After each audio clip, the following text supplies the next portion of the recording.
Ampersand remains in third. Honorable has now moved to fourth. The field heads for home. Room on the inside for Ampersand, trying to come on through to go after Foliage. It is Foliage and Ampersand, and now the two of them are right together inside the 8th pole. Ampersand has come away with the lead. It's Foliage in second, and Ampersand wins first time out in this off-the-turfer. Ampersand over Foliage. Explain was third. Not always the most comfortable place for young horses, and if you had any questions about if the inside was good, I think you can say with some sincerity, it sure looked fine. It looks like the track's very even throughout.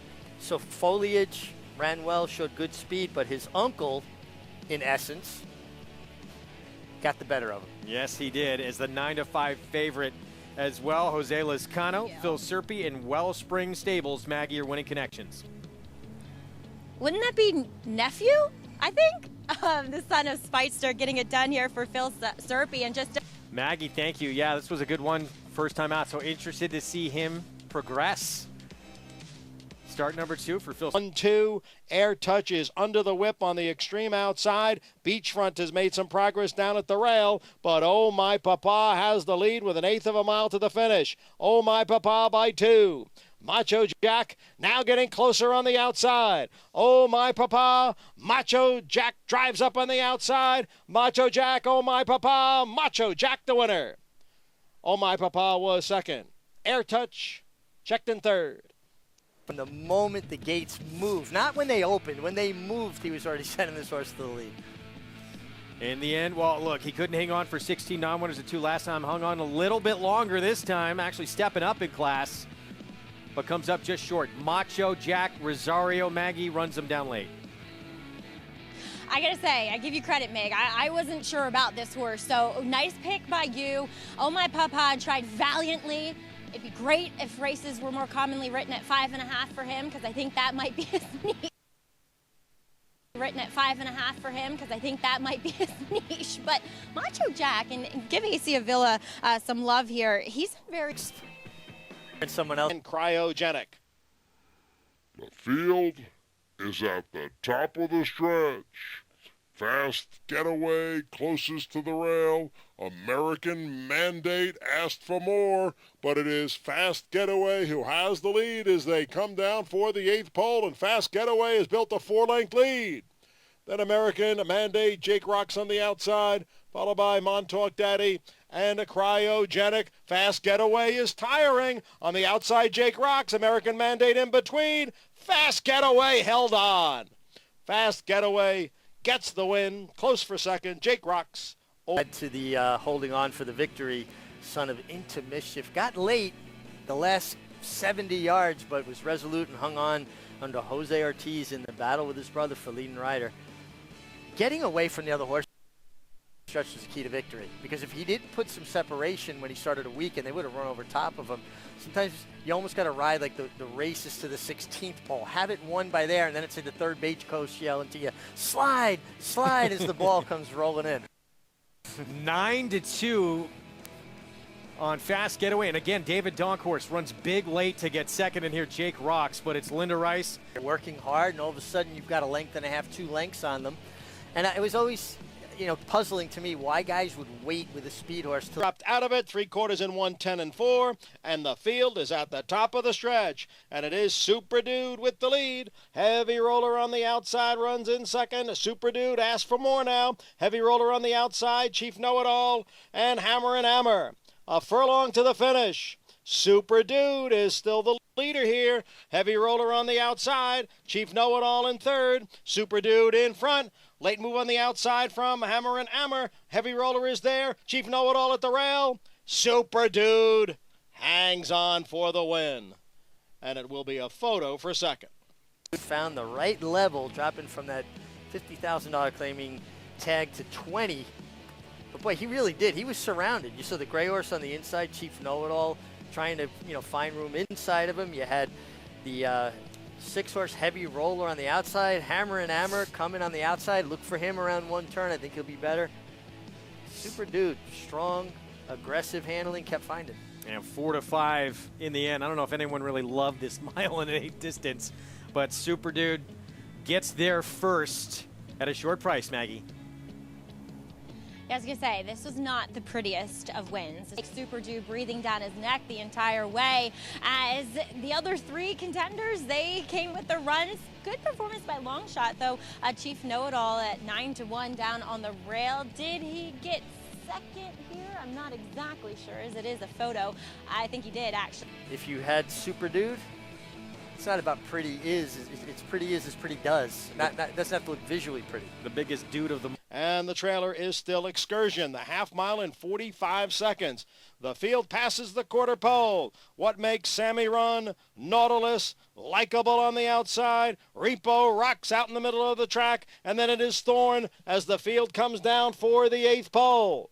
It is Nautilus, Likeable in between horses. Repo rocks on the outside. The three of them are heads apart for the lead. Nautilus and Likeable, they come down for the finish. Nautilus by a head. Likeable was second. Repo Rocks finished third. Farther back, Excursion came on. And then the other horses. And when they got to the 8th pole and everybody was exhausted, he could call on the reserves from those three previous starts, particularly the mile and a 16th turf start, which gave him more air than some of the others. But he was resolute. Game wasn't pretty. Jonathan, not the quickest time we're going to see for 7/8, but this horse did have to battle on the front end with that first-time starter for much of the race. Yeah, Javier earned his money there. He rode that horse from the start. From the gate he was riding, on the backside he was riding, on the turn he was riding, in the stretch he was riding. Javier earned his money there. He's not. It's being his 4th start, even with number 11 in here, who ran really well, Likeable. This was his first start, so he, in the context of everything, really ran well. And I like. Just for those that don't know, look, stewards are looking at every race, No doubt. you want to see that sign posted that says inquiry up, just for transparency. Victor is next in 4th, followed by Flattering Eyes with a quarter of a mile to the finish. It's Love Me Tomorrow, closest to the rail with the lead into the stretch. Central Exit on the outside in second, then Shenandoah River as they come down for the furlong marker. And here is Central Exit to take the lead now from Love Me Tomorrow. Shenandoah River wandering in and out here through the stretch. Central Exit is in front. Shenandoah River, the first-time starter, will be second. Central Exit takes it. Shenandoah River second, then Love Me Tomorrow and Flattering Eye. River, you're right. Could have won the race. That's the problem with first-time starters. They're often not as professional, and one star can do them a lot of good.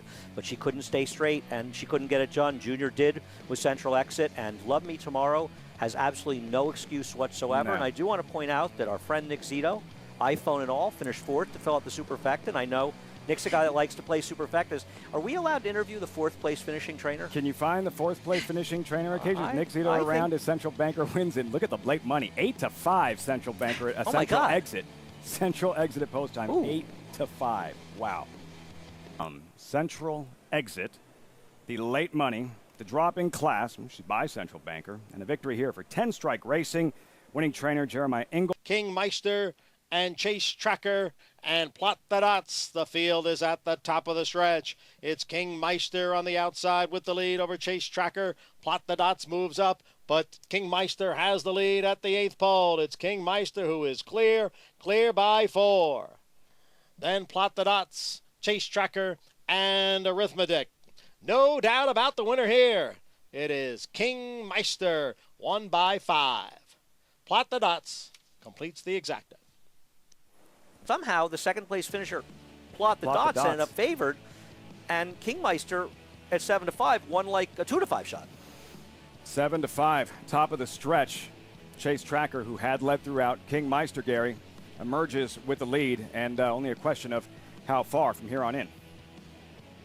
Yeah, and there was never any doubt when they were going down the backside. You had to figure that Chase Tracker was going to tire, setting the pace off that long layoff. But I like what Nick did here, giving this horse an out instead of working him this morning. He got a race in him.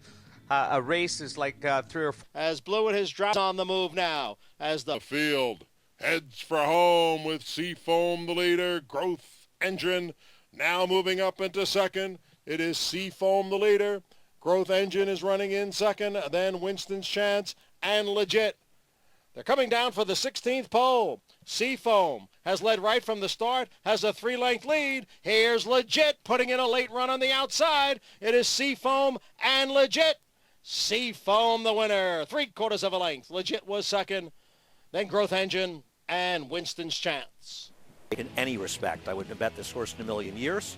I can't believe how quickly he went. He went fast. Joel sent him on a mission. He bottoming out the field. He just dismissed with Blewett in the early stages. Blewett's chances were about nil after he outran him for the lead. Growth Engines had a perfect trip. Javier did everything right. He couldn't get to him in the stretch. Legit made a run, but Seafoam delivered today. I mean, this was some performance. May have been helped a little by the racetrack, but man, did he run hard the whole way. Starts to tire, and understandably so, Gary Stevens, but one of the strongest finishers in the game. Joel Rosario keeps it together. Seafoam able to hold off the late. Can't be here, but 2-star Dave, his cardboard cutout, is in the winner's circle. I thought he was making Joel a little nervous there. Did you notice that? The top of the stretch, Emmaus on the outside, got Stormy towards the inside. 3/4 went in 110, and Halliday is still there. Halliday is in front by 2. Got Stormy is all out on the outside in second. Then it is Emmaus and Casa Creed.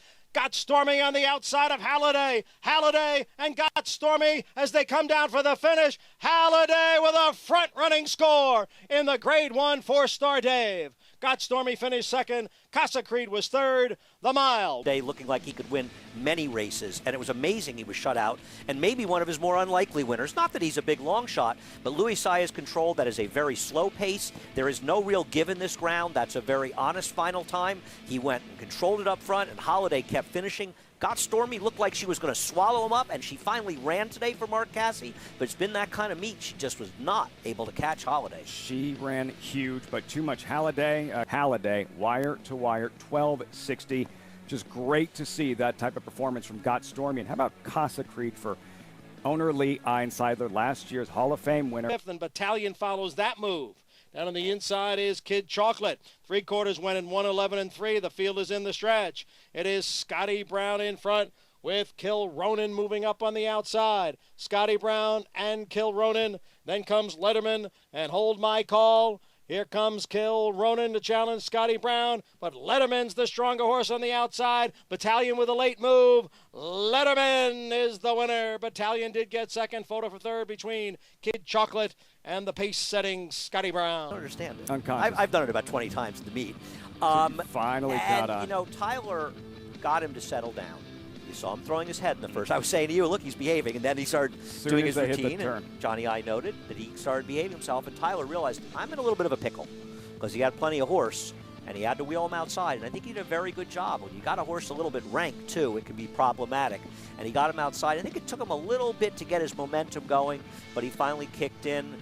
The 5 Battalion, the favorite, he kicked in late. Saw going to break. Jimmy's son, as the barn continues to put up big numbers. Letterman 820 over Battalion. Kid Chocolate. Steve Bix.